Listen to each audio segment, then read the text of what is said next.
Welcome back to the Ed Morrissey Show podcast. Today is Wednesday, September 7th, 2022.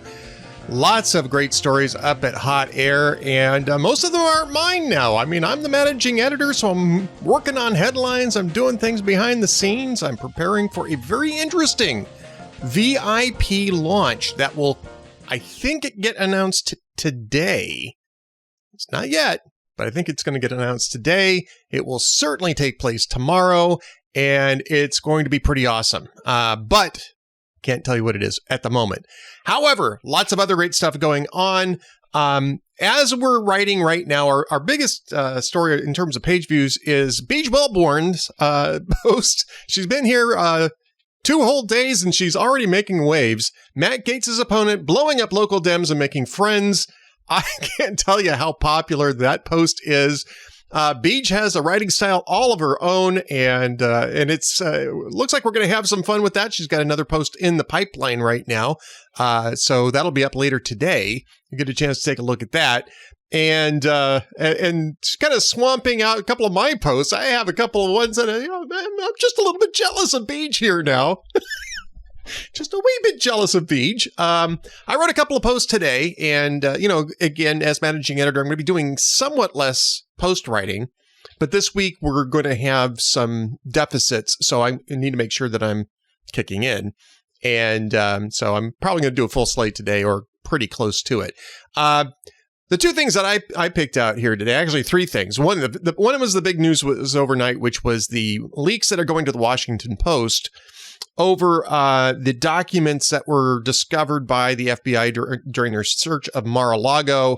There are sources that are leaking the particular, I wouldn't say information, but the characterization of these documents. One of which was supposedly a document that outlines the nuclear defenses of another country, presumably allied, perhaps not. And that was classified at such a high level that only a few people really had access to it. Another one being some human sources and methods that were disclosed in documents that, again, only a very few people would have had access to, including the president, of course, and both of which should have been contained in SCIFs, etc. And if this is true, then yeah, it makes Trump look pretty bad. But I mean, that's kind of the purpose of the leaks, because the nature of the classified documents doesn't really play into his legal liability here. If he illegally stored classified material at Mar-a-Lago, with improper storage and improper security, that's a violation of the law. It doesn't matter whether it's a confidential classification, which is generally speaking the lowest one, or top secret compartmented, which is among the higher ones, among the highest ones, actually. And so, I mean, anybody could be prosecuted under any of those. You could make an argument that maybe it would matter at sentencing, and it probably would. But in terms of criminal liability under the Espionage Act, it makes no difference. So you have to ask yourself, why were the characterizations of these particular documents leaked to the Washington Post? And it seems pretty clear that it's to rebut Donald Trump's claim that he declassified this information, because while a president technically probably could declassify that, nobody in their right mind would declassify that kind of information if that is an accurate depiction of what those documents showed. Nobody's going to declassify human intelligence sources and methods that are still in place. Nobody in the right mind would do that. Nobody in the right mind would declassify another nation's nuclear secrets without that nation's cooperation, because if they did, it would shortly stop cooperating. So to me, the leak here is another one in a series of leaks that have gone on for the last several years that are coming out of either the Department of Justice or out of the intelligence community. And you take your pick, or maybe even the White House, that is meant to prosecute a allegation against Donald Trump and the media. And we saw this during the Russian collusion thing. The House Intelligence Committee, and specifically Adam Schiff, kept insisting that they had all sorts of evidence of Russian collusion, that Trump was colluding with Russian intelligence. They had evidence of it. They were going to be able to show evidence of it. And then Robert Mueller finally comes out and says there's no evidence of that. I mean, there's evidence that they were sloppy. There's evidence that they were, careless. But there's no evidence that they were colluding with Russian intelligence. The Steele dossier turned out to be a gauzy Oppo research hit job that was funded in the end, it was funded by the Hillary Clinton campaign. This is part of a series of leaks. And look, I mean, if those documents are what they say they are, and it's a fully accurate report that the leakers are giving to the Washington Post, that's a huge problem. It doesn't change the political liability of Donald Trump. It doesn't change the legal liability. It might change the political liability of Donald Trump, but not the legal liability. But until we start seeing actual evidence of this, I'm keeping my powder dry on this. I don't trust leaks coming out of this investigation. They shouldn't be leaking in the first place. None of this stuff should be getting out into the media. This is something that should be contained until the Department of Justice is ready to take action. And if they aren't going to take action, everybody should just have kept their mouths shut about this. And it's clearly apparent that somebody within this administration, or maybe a series of somebodies, is playing a game of politics with Donald Trump. And I just don't trust that. And I don't think anybody else should. And because we've been burned on this stuff before. Everybody's been burned on this stuff before. Leaks out of the House Intelligence Committee, leaks out of the Mueller investigation. I mean, even after Mueller wrapped up, they were still leaking stuff. Well, they didn't really get to all the stuff, and nobody ever has the receipts on that type of thing. I'm not here to defend Donald Trump. He shouldn't have taken any classified information with him to Mar-a-Lago. I think that should have been the case with Hillary Clinton, too, who not only stored the stuff at her house, but was connected it to the internet and was openly transmitting it for 4 years as Secretary of State and another 2 years afterwards before she got caught, and then obstructed an investigation by wiping the server and deleting half the emails that were on that server, claiming it was about Chelsea's wedding. I mean, there's evidence that she was instructing subordinates to strip off classification markings so that classified information could be sent in the clear. I mean, this is very similar. And the actions of the Department of Justice, we'll see, but so far doesn't seem very similar. And I think we're going to need to ask questions about why. So that was got me started this morning. I also wrote, too, about the fact that the New York Times actually has a couple of really good articles today, folks. For those of you who think that you can't get good journalism out of mainstream media, the New York Times actually has two pieces, and I wrote about both of them today. The first one I wrote about was Europe's green deception, forests destroyed for Paris Accord compliance. I mean, this is a staggering expose that the New York Times did on the use of wood pellets as a renewable energy resource in Europe. They are stripping their old growth forests to produce these wood pellets, and the wood pellets actually emit more carbon dioxide over the arc of their use than fossil fuels do. I mean, this is absurd.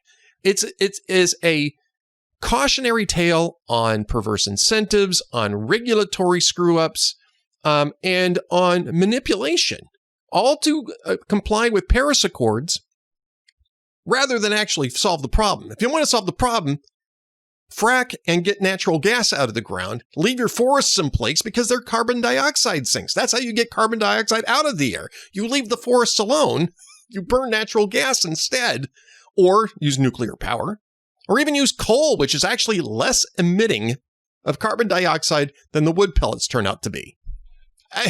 And they have coal, they've got natural gas, they just don't want to drill for it. They don't want to do fracking, and so they can't access it without the fracking.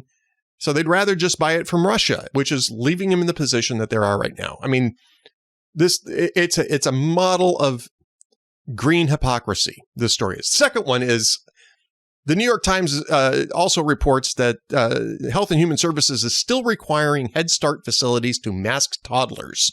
And this is primarily in poor neighborhoods because that's what Head Start is designed to help.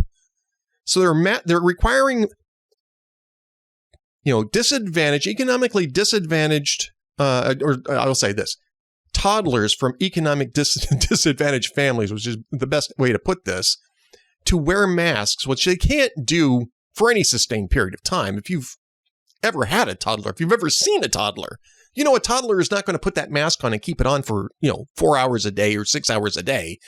You'd be lucky if it lasts 4 minutes. And in fact, there's a great anecdote in the New York Times article about this. And the CDC isn't even recommending it anymore. And the HHS spokesperson told the New York Times, well, we could change that rule, but it's going to take a long time. And we got to get comments. And this is the reason why you don't pass these rules in the first place. There was no science. There was no scientific basis for this rule. There was no scientific basis for the CDC to recommend masking in schools, especially with children of this age who are not at all at risk for COVID-19. This is a side effect or a byproduct of the teachers' union's political campaign to keep schools closed, rather than rationally reopen them. And we had all the data in the world. This mandate, by the way, only goes back to last November 2021. When we had all the data in the world to show that schools weren't going to be an issue. They weren't vectors for community transmission. Children were not at risk. Teachers had already gotten to the head of the line by that time for vaccines. And yet they still imposed this in November of 2021, and now they can't unimpose it, apparently. It's ridiculous. It's absurd. There's more to read here. Jazz Shaw's got J6 rioter gets prison time for gesticulating. That's a good post. He also is talking about a poll in which more than 1 in 5 Democrats believe men can get pregnant. John's got stuff coming up. Bija's got another post, like I said, coming up later as well. Karen Townsend's got more posts coming up. And I've got a bunch of headlines, and I hope that everybody's enjoying the new headlines that we've got. I think that people seem to be much more engaged. And of course, the idea is to engage our readers with the wider commentariat. And not just, again, not an echo chamber, but the commentariat, so you can see what everybody's talking about, rather than just link to, just what's happening on the breaking news front. And I think you guys are enjoying it. If you are, let me know. If you're not, let me know. But if you're a VIP member, you can go into the comments and do that too. Coming up next, I talk with conventionofstates.com's Mark Meckler about Joe Biden's speech, about polling that comes up after Joe Biden's speech, and especially about the New York Times freakout over the Article 5 Convention of States that Mark Meckler is trying to organize. You're going to really enjoy this conversation, so stay tuned. And stay tuned afterwards because, once again, I'm going to tell you how to subscribe. Stay tuned for that as well. Thanks for watching. Don't miss a minute of the Ed Morrissey Show.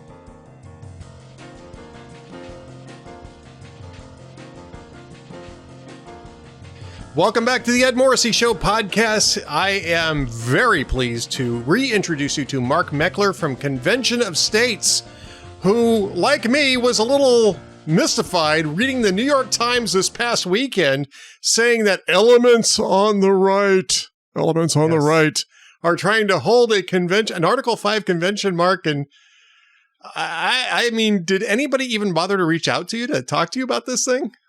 No, absolutely not. I thought the funniest line to me is that it's a hushed effort. I've been making as much noise as I possibly can for 9 years now. Apparently, this is a hushed effort. I actually missed that part because I would have laughed my butt off about the idea that this was a hushed effort. We've been talking about this for years. Yeah, and I think it's just finally coming to their attention there on the left, and they're scared of it. Well, of course they're scared of it because they didn't bother to do any research on it. I mean, they mentioned ratification, a grand and glorious single time in this screed that they published. And it's not even to note that anything that comes out of an Article 5 convention has to be ratified by the states as well as any amendment that gets passed by Congress. I mean, it's the same procedure for the states. It's the same procedure. Yeah, well, this is the New York Times, so accuracy is not the harbinger of their reporting. Well, you can say that again. Now, they quoted Russ Feingold, right, in this article, and I did not know this. As soon as my post, well, not as soon as my post went up, but not shortly after my post went up yesterday, Labor Day, I started getting text messages from you about you being named in the prologue. And what was my first response, Mark? You said my prologue? My prologue? I don't remember having a prologue. No, Ed, come on. The book that Russ Feingold wrote, you're mentioned in Russ Feingold's prologue, which must be, sort of a career highlight, I guess, of sorts, right? It was pretty amazing. And it was interesting because I first saw this reported on ABC, literally on ABC Primetime. They had Feingold on talking about his new book. He's obviously been working on it for a while. That's pretty big distribution when you're on ABC. We've never been on ABC. I don't expect they're going to report on us positively anytime soon. And then this hit in New York Times interviewing Russ Feingold. And so I went, and I hate to do this. I never buy books from socialists, but I bought Feingold's book. I admit it. And I actually got the Audible copy and the Kindle copy. I wanted a chance to kind of rip through it. Very interesting because in the prologue to the book, he goes after us in particular. He does it by quoting one of the John Birch Society crazy people from Montana who really doesn't like us, because we pointed out that her position on Convention of States matches perfectly George Soros, Planned Parenthood, La Raza, MoveOn.org, and Hillary Clinton. She's very offended by that. And so Feingold quotes her as being against us. Well, okay. It's true. I mean, at least it's factual. Yeah, at least he checked his facts on that, right? So that's okay. But so tell people. I mean, I certainly wrote about it, and I'm not an expert on this thing. You tell our viewers, our listeners, how badly the New York Times got this wrong. Well, the interesting thing is they fear, and they do it with fear mongering. They fear the idea of a convention of states, and they fear it because actually the real reason is because we're kind of doing exactly what they are saying we're doing, which is the truth is most of the states are Republican at this point. We have a chance to get to convention with Republican states pushing it. And our goal, and Feingold says this openly in his book, I mean, he's actually relatively accurate about it. Really, our goal is to get our hands around the throat of the federal government and shove it back in the constitutional box, to limit the administrative state, to limit the power of the federal government to tax us, to spend more money than they bring in taxes. So a lot of the facts are accurate. The fear mongering is where they get it wrong. Well, look, I mean, again, this is not. In some ways, it's novel because we've just haven't ever had an Article 5 convention, but it's always been part of the Constitution. It's the reason why we call it an Article 5 convention. It's Article 5 of the Constitution has the process in there. This is a fully constitutional process. It's not a secret process. How long have you guys been working on this, on putting together enough states to get together to have an Article 5 convention to discuss amendments to the Constitution? Yeah, in this very hushed and secret way. We're very hushed. On this. We've been doing this for 9 years. It was 9 years this August. And now there are 19 states out of the requisite 34 states have signed on. We're working in the rest of the states to get it done. So it's a long effort. There are millions of people involved all across the country, guys like you, and a lot of others know all about it. It's supported by Hannity and Levin and Beck and Shapiro and Deace and all kinds of good conservative guys, and you among them, obviously. And yeah. So there's no secret here. It's nothing surprising. It's in the Constitution. It was put there by the founders, who warned us that at some point the federal government would become out of control and unresponsive, and we would need a method to rein them in. This is actually a method for states to rein in the federal government. This is a point I raise in my piece, and I was talking about it in my live chat earlier today, which was that the congressionally initiated constitutional amendment process is there for when the people in the states in Washington, D.C. decide that there needs to be there needs to be an amendment made to the Constitution. Something has risen to that level. They can produce, by 2/3 votes in both chambers, they can produce a constitutional amendment, then send it out for ratification to 3/4 of the states. That's the one process. The reason, though, that Article 5 exists is so that the states can initiate that when Congress won't act.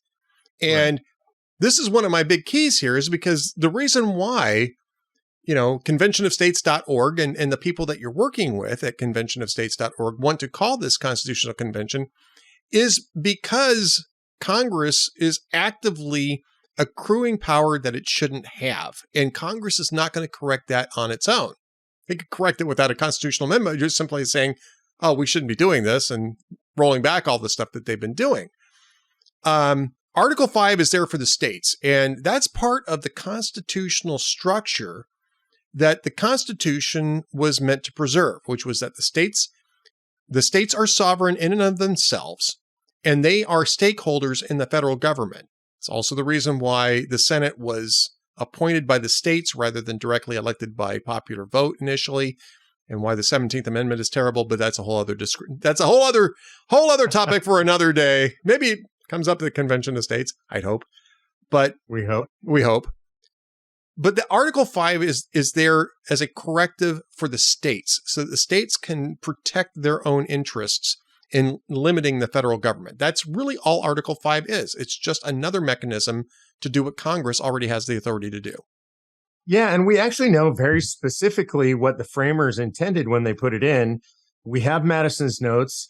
They tell us that Colonel George Mason from Virginia stood up, said to the delegation, hey, we have a problem here. We've given the power to Congress to propose amendments, but not to the people acting through the states. And then he asked a question. Are we so naive that we believe that a federal government that becomes a tyranny will ever propose amendments to restrain its own tyranny? Well, no tyranny in human history has ever restrained itself. So that's just human nature. Can you imagine a tyrant one day just saying, I think I have too much power. Why don't I give some back to the people? And Congress is definitely tyrannical. They're not going to cut the administrative state by themselves. They're not going to term limit themselves. They're not going to balance budget limit themselves. They've had plenty of time to do all that stuff if they wanted to do it. So if we, as conservatives, believe in federalism, which is most of the power should reside in the states and the people, this is the method that we have to return to federalism. And Ed, I would add that this is addressing the problem of our time, which is the divisiveness in the country, the hatred between the sides. The reason that we are at each other's throats is because all this stuff is being decided in Washington, D.C., instead of having the power to disperse to the states to make the decisions. Let California be as liberal as it wants, and people like you and I can escape and move to Texas, and let Texas or Oklahoma or Kansas be as conservative as they want. Yeah, I agree with you on that. I mean, it's also because Congress has busy, and there's a whole set of layers to this. It's not just that Congress has accrued power to itself. That's part of what the issue is. Part of the issue, too, though, is that Congress has then passed those powers on to the executive rather than holding it onto it themselves, which means that the people's branch, especially the House, but now, of course, the Senate, because that's popularly elected as well, really won't take, I want to make sure I say this accurately, won't take the actions necessary to do the will of the people. They don't want to do that because that would require, casting tough votes. And most of the people who get elected to Congress these days aren't interested in casting tough votes. What they're interested in is winning their next election and basically being as innocuous as possible. So they just, I'm trying to think of the right word for this, but they cede their authority to the executive, which means that our expectations over the decades have changed. And this is where I think we get to the divisiveness. It's that it's not that Congress is not performing its job. It's that Congress won't perform its job. So the only way to win is to win the presidency and have the president act in an increasingly authoritarian manner in order to get anything accomplished for the base of voters that put him or her in that position in the first place. And that's the reason why you're seeing increasingly authoritarian presidencies. And look, I mean, this dreadful Biden address last Thursday was a great example of this. But Joe Biden isn't the first one to do this. Donald Trump was authoritarian. Barack Obama was authoritarian in certain ways. George W. Bush, Bill Clinton, George H.W. Bush, Ronald Reagan, and we put up with it during the Depression is really where it starts. Right. because it was a crisis. It was a legit crisis. Then you had World War II. Then you had the Cold War. At the end of the Cold War, you'd think, well, maybe we need to pare back the imperial presidency just a little bit. We don't need it anymore. But that's not what happened. It's gotten progressively worse because Congress has gotten progressively less interested in doing its job. That's what an Article 5 convention is designed to do, is to reset the power structures between the three separate but equal branches of government, federal government, and the relationship between the states and the federal government as well. That's why you need Article 5. Man, that is a beautiful summary. I'm going to clip that and we're going to post that on our website. No, it really is that good. I think when you summarize Convention of States in its most simple form, it's a jurisdictional fight is really what it's about. Yep. And there's a simple question we should always ask ourselves before we even ask, is something constitutional or do we want this? The question is, who decides? In America, who decides these things? Who decides the relationship between you and your doctor? Is it you and your doctor, family and your doctor, or is it some bureaucrat in Washington, D.C.? Where should the power reside? That is a fundamental question in our system of governance. We've broken that balance of who decides, and that's what we're trying to do. We're trying to put decision-making power back in the states and, importantly, back in the hands of the people. Again, I go back to the concept of subsidiarity, right? Thomas Jefferson, I believe, is the one who expressed this in the most clean way possible, which is that the government that governs least governs best. But I would put it even better. The government that governs closest governs best. And the reason why you want government closer to you, subsidiarity, the subsidiarity model, is because it's more accountable. When you're electing your next door neighbor as your city councilman, and that's where the actual, feet on the ground governance takes place, you can always go knock on his door and say, hey, this is stupid, knock it off. Or we're going to vote you out. There's immediate accountability. The further government gets away from that, the less subsidiarity that there is, the less accountability that there is. And that's the reason why you want to limit the federal government's jurisdiction as well, is because you just really want a lot of this stuff to be accountable very close to home. And that's where you want your money spent as well. I mean, I live here in Central Texas now. God bless Texas. So I would like to see my money spent in Texas. When I was in Minnesota, I wanted my money spent in Minnesota because that's where I lived and I could watch where the money was being spent. And that's the beauty of it, Mark. Yeah, I couldn't agree with you more. Subsidiarity actually historically is a concept that comes out of the Catholic Church. Basically says decisions should be made as close to the local parish as possible and in any way that they possibly can. I love the concept, and the founders understood it. It's not that they thought that people at home would be better people or, were smarter people. It's just that they understood that governance closest to the people is the most accountable form of governance. Right. Exactly. And I apologize. We have a puppy coming into the room. There is never any reason to apologize for puppies.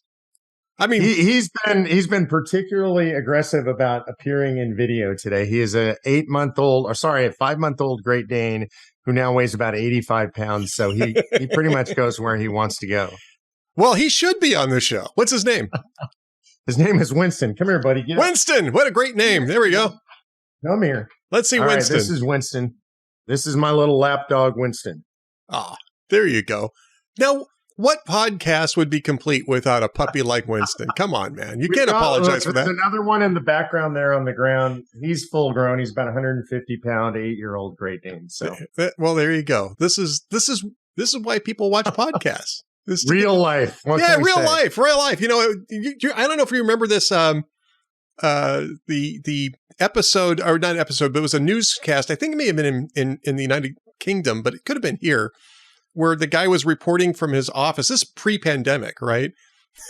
And his kids started running in. His wife kept trying to come in and grab the kids, and everybody saying, "Oh, this is terrible." I was like, "No, it's not. This is awesome. This is great." Yeah, it never bothered me. We're a big dog family. When my kids were little, they would run in and out. It happens. It's life. It's life. That's what. Yeah, it's awesome. Never apologize for the puppies. That's the rule here on the Ed Morrissey Show. All right, Mark. I want to talk to you about something else. I mean, you guys do conventionsofstates.org. Well, just to close the loop, so we can make sure that Winston is happy. This New York Times article is, I think, in some ways almost like a really nice springboard for you guys, because it really does give you an opportunity to stand up and say, hey, look, this is not secretive. If you want to join us, come to conventionofstates.org and join us. Or if you don't like the idea, come to conventionofstates.org and find out about the idea so you can find out whether or not you like it in the first place. Say, hey, may not be for everybody, but at least know the argument. Yeah, I think one of the most interesting things as I'm reading Feingold's book is that he portrays us relatively accurately. I mean, he has a very negative impression of what we're doing, so that's his opinion. Sure. But he talked about a simulated convention we held in 2016 in Williamsburg, Virginia. And he says, like, it was complete. People dismissed us, is what he said. And people made fun of us. And they thought we were all gathering in powdered wigs and funny costumes. He said, look, I watched it. These are serious people in business attire, legislators from actual legislatures around the country. These are real people having serious discussions, and they're way ahead of us, he said, meaning the left in America. And if and when a convention is called, these people have the advantage. And he's right about all of that stuff. We've been working on the rules. We've got a base out there of millions of people. We have experience in holding a convention. He's concerned about it because he's a leftist and he doesn't like the things that we would do in convention. And he's right about that. We're going to do things largely that really hardcore leftists don't like. We're going to decentralize power. We're going to make government smaller. We're going to return power to regular people instead of the ruling elites. Socialist centralizers like Russ Feingold don't like it, but I would say, on that measure, for the most part, he's accurate. And I'd have to add, Ed, interestingly, so I saw this on ABC. We saw it on the New York Times. In the few weeks before this, there have been hit pieces against us by Business Insider, a leftist business magazine. Mm-hmm. And there's been an AP hit piece against us. So we're coming to the attention of the left in America, and they're scared of us. And I would say, look, if you don't like the kind of stuff I'm talking about, if you don't like the idea of balancing the budget and limiting taxes and shrinking government and returning power to the people, if you don't like those things, you should be scared of us because we're going to do those things. Yeah, that's what you're going to wind up doing. And before we come off of this, just one really quick thing, because I do want to talk about this poll about Biden's primetime speech that you guys sponsored. But before we come off of this, I've gotten some pushback from allies, right? Saying this is a terrible idea because what will happen is that the leftists will co-opt it, and they'll pass a bunch of things like, legalized abortion to the, moment of birth, all sorts of other, I don't even want to get into all the things that they suggested, but, they'll change the Constitution. They'll change, they'll get rid of the Electoral College, the Second Amendment. Second Amendment is another one. Yeah. And look, I mean, my thing to that is like, A, I don't fear people being engaged in this process. B, those types of things are never going to get 38 states to ratify. Just the same way as if you passed an abortion ban, a flat out abortion ban, you're not going to get 38 states to ratify that either. It's just not going to happen. Right. So look, I think your math is the basic answer, which is if people are afraid of this and they're conservatives, they should think about what's the amendment they're afraid of and see if they could list 38 states that'll ratify it. And they can't. And you're right, on either side, nothing radical could be actually ratified by 38 states. So there's no reason to fear. It's also important to remember the primary topic here, what we've been talking about, is Russ Feingold, the former socialist senator from Wisconsin, is highly against this. Hillary Clinton is against this. George Soros and all his organizations are against this. 5 years ago on Good Friday, 230 organizations signed a press release against this, all radical leftists in America. And then you look at the flip side, it's Levin, Hannity, Beck, Shapiro, Morrissey, Meckler, Mike Ferris, all conservative hardcore folks that are for this in America. Every nationally known conservative who's spoken on it has spoken in favor. So obviously the left doesn't believe that they control this process, or they'd be pretty excited about it right now. Yeah, I agree with you on that too. Yes. I mean, it's, and that's probably why Russ Feingold is freaked out too, because he knows who's enjoying this idea most, and it isn't his side. So, and by the way, he says that openly in his book. Sure. His book is written as a warning to the left that this movement is of the right, that it's completely legitimate, and that we're getting close to achieving the goal of calling a convention. So the whole purpose for writing the book is to sound a warning bell to the radical left in America that they ought to try and stop this. Well, best of luck to them on that, because I think that the more that Congress keeps arrogating and then arrogating power, then ceding it to the executive, and the more you have speeches like Joe Biden's speech on Thursday, excuse me, the more popular your idea is going to become. And I think I've been saying this wrong. It's conventionofstates.com, right? Not .org. I think I've been saying it wrong. It's primarily .com. .org will take folks there too. Oh, okay. There you go. But at conventionofstates.com, one of the great things that Convention of States does is they sponsor polls, I think primarily through Trafalgar. You also will sometimes do press releases based on some Rasmussen polling and some other things, but the ones that you sponsor are Trafalgar. That's correct. The Trafalgar poll that followed up on Joe Biden's speech from Independence Hall, with the seriously bad stagecraft. And I don't think that was intentional. I think it was just incompetence. But that whole red background with Joe Biden shaking his fists like that was even I think there was Scott Street, I think, who's a lifelong Democrat, was writing at the Federalist today or yesterday saying, how could you not see Nuremberg in that imagery? It was so bad. And I'm just going to give them credit for that wasn't their intent, but the execution was so bad. But majority of Americans, overwhelming majority of independents, GOP called Biden primetime speech dangerous escalation and rhetoric, believed it is designed to incite conflict. Only 18% of Democrats, though, think speech was dangerous and designed to incite conflict. I think it was dangerous. I'm not sure if it was designed to incite conflict, but it certainly didn't do anything to assuage the divisions that we have in this country either. Yeah, I actually do think it was designed to incite conflict, and here's why. The whole January 6th debacle and what the Democrats have tried to do in regard to January 6th has failed. In other words, they tried to paint every Republican in the country who voted for Donald Trump as a quote unquote insurrectionist. They've held hearings. They're going to continue to hold hearings. They keep saying there's a big bomb coming. Nothing comes out of the hearings.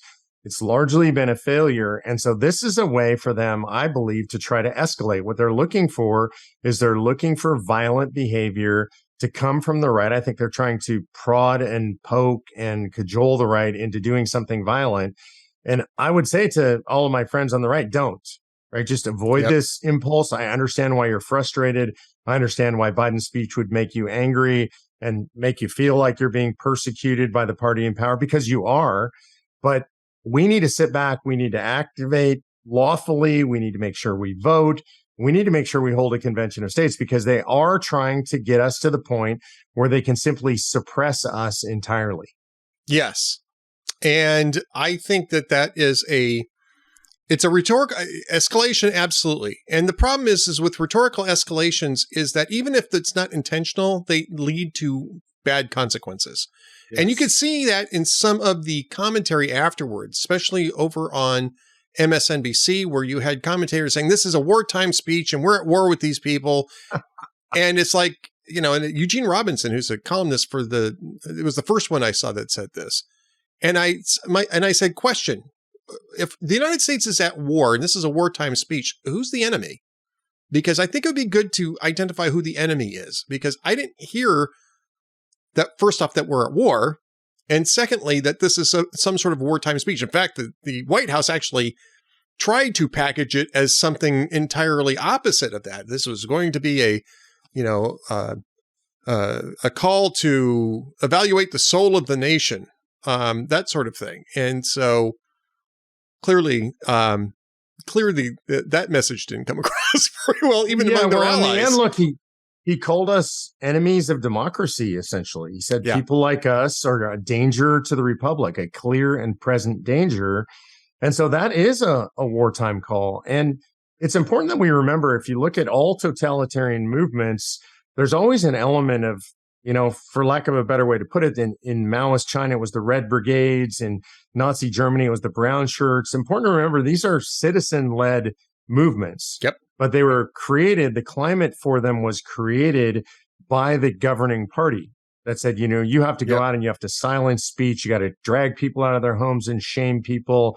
ultimately that led to beatings and murders. And so what they're doing now is trying to get our friends and neighbors to fear us because we are quote unquote MAGA Republicans, whatever that means. Apparently, if you're a pro-life person, you're a MAGA Republican. If you're a traditional marriage person, you're a MAGA Republican. If you believe that Joe Biden is ruining our country, you're a MAGA American or a MAGA Republican. And all of us are a threat to democracy. Well, when you say somebody's a threat to democracy, it means that you need to do something about it. And there's nothing good that they're going to do. They're going to try to suppress us in one way or another. Yeah, it begs the question. That's the problem. It begs the question, and the answers after that are going to be all bad. All bad. Yeah, there's a piece in this polling that I want to point out that is hopeful to me. And when you look at what we call the crosstabs and you break people down by age or racial demographic or whatever it is, or gender, the most interesting thing that I saw is 18 to 24-year-olds were right there with 65-year-olds being the highest percentage of people that say this is a dangerous escalation in rhetoric designed to incite violence. And I think that's fascinating. It's the youngest and the oldest. Not that everybody else was far apart. The rest are around 55%, but 4 points above were the youngest and the oldest. And I think the youth part of it is most interesting. I think young people are frustrated with Washington, D.C. They don't trust either party. They don't like to hear this kind of speech. They don't like to see people incited against each other. I think that's hopeful because if you bump up to the next group, 25 to 34, generally speaking, what we're seeing is, and a little bit older, that the millennials are not good. They tend to be very liberal. They tend to be very radical. Those are the woke progressives. But the youngest cohort is moving in our direction. And that means that we have to be rational. We have to give them good arguments. We have to point out the bad arguments, but we have to make sure that we are engaging them positively and on good core Republican, small r Republican, values, the values of federalism, the values of limited government, the values of subsidiarity, the types of values that undergird a republic. And that is precisely why you need a convention of states to fix the overreaches that are creating this sort of stagnant obstacle to American policy. And it's just in so many different layers. You have to fix the core problem. And the only way you can get to the core problem is to have the states do it, because Congress won't fix itself. It doesn't have any interest in fixing itself. And that's why you need to go to conventionofstates.com or conventionofstates.org. Either way, and see what Mark Meckler is doing over there and be part of that effort. And Mark, always great talking with you. Thanks so much for reaching out after this New York Times thing. What a crazy thing. Hey, thanks for your great piece. It got a lot of attention, maybe more than the New York Times piece. I'd love to think so. I would love to think so. Thanks, Mark. Stay tuned for just a little bit more from the Ed Morrissey Show after this.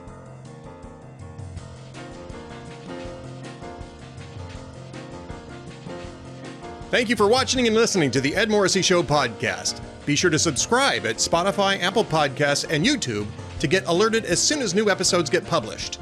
You can support the Ed Morrissey Show and Hot Air's VIP reporting by becoming a VIP member, too. Visit hotairvip.com and use the promo code SAVEAMERICA, all one word, for 40% off your membership. Choose VIP Gold and gain membership to access to all of the Town Hall sites. Thanks again for watching and listening.